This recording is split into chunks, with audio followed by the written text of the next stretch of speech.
Hello friends, plant কিংডমের last video এটা। তো বাকি যে দুটো পার্ট আছে সেটা পড়ানো হবে, জিমনোস্পার্ম অ্যান্ড অ্যাঞ্জিওস্পার্ম। তো শুরু করা যাক। Gymnosperm, the gymnosperm, gymnos mean naked, sperm means seed, naked seed. তো gymnosperm are plant in which the ovules are not enclosed by any ovary wall and remain exposed. জিমনোস্পার্মে কী হয় যে এদের সিডটা naked থাকে। সিডটা কি যে ওদের ওভিউলসটাই তো পরবর্তীকালে সিড তৈরি হয়। তো সেই ওভিউলসের চারিদিকে ওভারি ওয়াল থাকে না। ওভিউলসটা কি এক্সপোজ থাকে, ন্যাকেড থাকে বা খোলা থাকে। Both before and after fertilisation, ফার্টিলাইজেশনের আগেও ফার্টিলাইজেশনের পরেও দুটো সময় কি থাকে যে ওভিউলস থাকে, সেটা ওভারি ওয়াল থাকে না চারিদিকে। The seeds that develop post fertilization are not covered, are naked. তো ফার্টিলাইজেশনের পরে যে সিডটা তৈরি হয় সেই সিডটা কভার থাকে না, সেটা খোলা থাকে। Gymnosperm include medium size trees or tall trees and shrubs. তো এর মধ্যে কি আছে, যারা মিডিয়াম হাইটের গাছ আছে বা খুব লম্বা গাছ আছে বা সাব বা অগাছা আছে, তারা এর মধ্যে পড়ছে। One of the gymnosperm, the giant redwood tree sequoia is one of the tallest tree species. তো একটা জায়েন্ট দৈত্য আকারের একটা রেড উড ট্রি, যাদের যে কাঠটা লাল হয়, যার নাম হচ্ছে সিকুই, সেটা হচ্ছে সবচেয়ে বড় লম্বার গাছ, সেটা এই জিমনোস্পার্মের মধ্যেই পড়ছে। The roots are generally tap roots, রুটগুলো ট্যাপ রুটস, মানে যে মূল, তারপরে গাজরের মধ্যে যে রুটসগুলো দেখতে পাওয়া যায় মূলার মধ্যে, সেই রুটসের মতো। Roots in some genera have fungal association in the form of mycorrhiza, যেমন Pinus, while in some other cycas, small specialized root called corolite root are associated with nitrogen fixing cyanobacteria. তো এদের রুটসগুলো কিছু কিছু ম্যাক্সিমাম ক্ষেত্রে tap root হয়, এরকম সেই tap root হয় মূলার ক্ষেত্রে যেটা দেখা যায়। আর কিছু কিছু ক্ষেত্রে যেমন পাইনাসের দেহে যে রুটটা থাকে সেটা ফাঙ্গাস যেমন মাইক্রোরাইজার সঙ্গে একটা অ্যাসোসিয়েশন করে থাকে। আর কিছু কিছু রুট আছে যেমন সাইকাস গাছের যে রুট আছে সেটা করোলেট রুট বলে, এবং এটা কি যে নাইট্রোজেন ফিক্সিং, নাইট্রোজেনকে যে ফিক্স করা, নাইট্রোজেনকে অ্যাবজর্ব করা, যে সায়ানোব্যাকটেরিয়া, তার সঙ্গে অ্যাসোসিয়েটেড করে থাকে।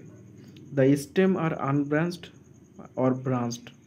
তো এদের যে কাণ্ডটা সেটা আনব্রাঞ্চড হতে পারে, মানে কোনো রকমের শাখা প্রশাখা নাও থাকতে পারে, যেমন সাইকাস। আবার শাখা প্রশাখা থাকতেও পারে, যেমন পাইনাস, সেড্রাস, এদের ক্ষেত্রে শাখা প্রশাখা থাকে। এগুলো হচ্ছে এক্সাম্পল জিমনোস্পার্ম উদ্ভিদের, যেগুলো এখনও দেখা যায়। The leaves may be simple or compound, পাতাগুলো সিম্পলও হতে পারে, কম্পাউন্ডও হতে পারে। In Cycas the pinnate leaves persist for a few years, সাইকাসের ক্ষেত্রে যে পাতা দেখা যায় সেই পাতাগুলো অনেক বছর ধরে স্থায়ী থাকে। ওদের পাতাগুলো একটু অন্যরকম হয়, যেগুলোকে পিন্নেট লিভস বলে। The leaves in gymnosperm are well adapted to withstand extreme of temperature, humidity and wind.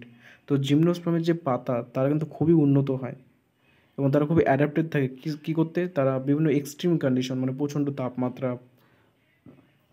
প্রচণ্ড আর্দ্রতা, তারপর বাতাস, অনেক যে ঝড়ো হাওয়া, এগুলোকে তারা অ্যাডাপ্ট করতে পারে, এগুলোকে তারা উইথস্ট্যান্ড করতে পারে, এগুলোতে তাদের কোনো ক্ষতি হয় না। In conifers the needle like leaves reduce the surface area. যে মরুভূমি অঞ্চলে যে জিমনোস্পার্মগুলো দেখা যায়, যেগুলোকে কনিফার্স বলে, সেই কনিফার্সের মধ্যে যে পাতাগুলো থাকে সেগুলো ছুঁচের মধ্যে থাকে, সুইয়ের মধ্যে থাকে। তো এরা কি সারফেস এরিয়াটাকে কমিয়ে দেয়।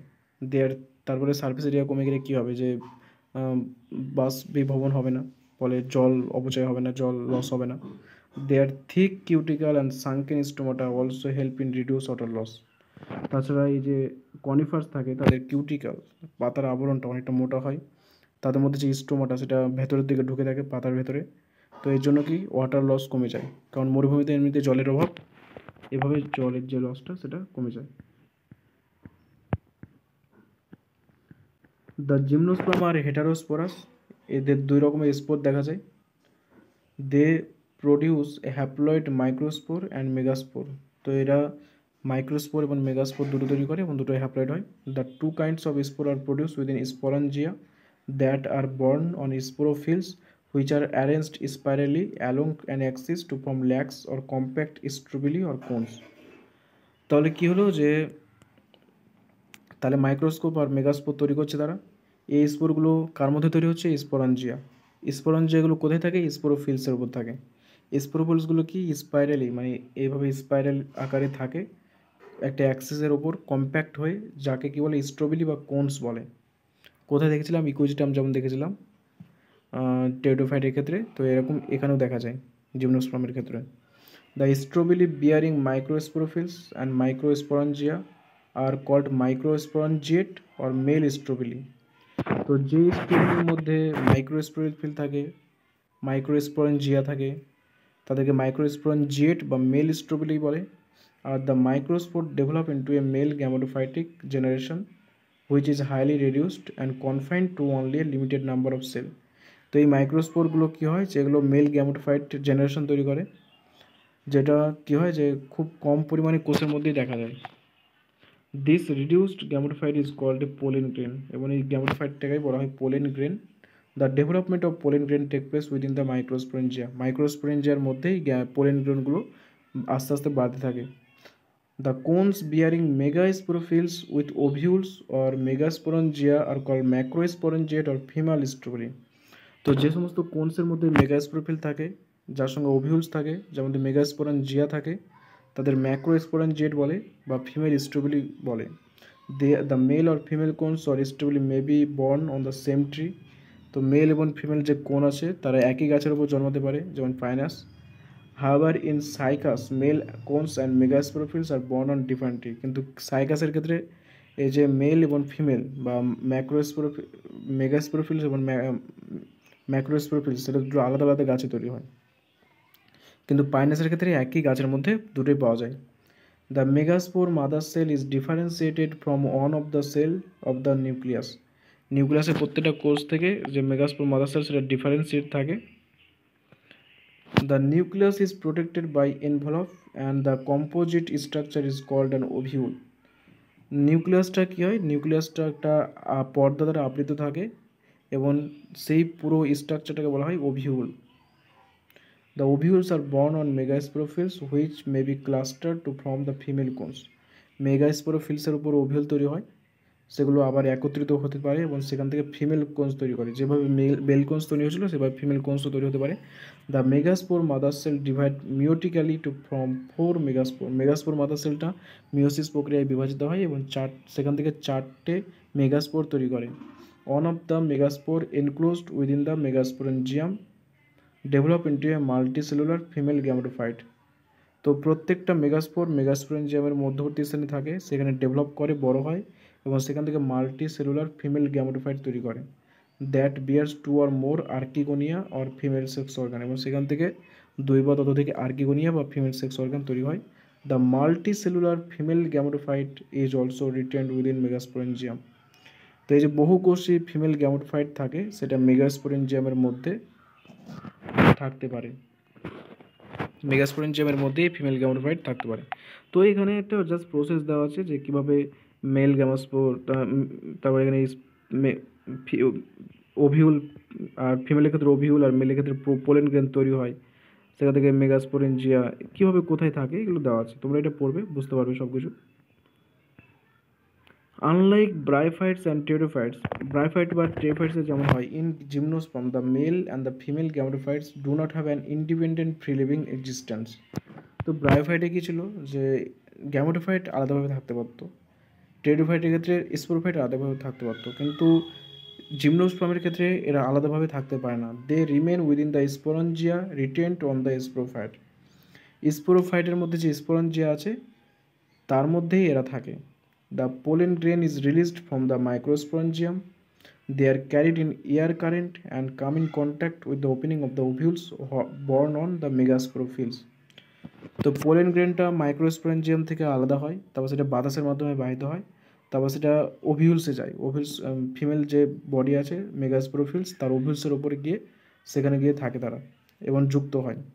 The pollen tube carrying the male gametes grows toward the archegonia in the ovules. তারপর এই পোলেন গ্রেনসটা কী হয় যে একটা পোলেন টিউব তৈরি হয়, তার মাধ্যমে এটা ভেতরের দিকে যেতে থাকে এবং ওভিলসে গিয়ে ডিসচার্জ হয়, and discharge their content near the mouth of the archegonia, এবং আর্কিগোনিয়ার মুখের কাছে গিয়ে তাদের কন্টেন্টটাকে তারা ডিসচার্জ করে দেয়। Following fertilisation zygote develops into an embryo and the ovules into seed. তার ফার্টিলাইজেশন হয়, ফার্টিলাইজেশনের পরে জাইগোট থেকে এমব্রায়ো তৈরি হয় আর ওভিউলস থেকে সিড তৈরি হয়। This seeds are not cover, এবং এই সিডগুলো, এই যে বীজগুলো থাকে সেগুলো কভার থাকে না।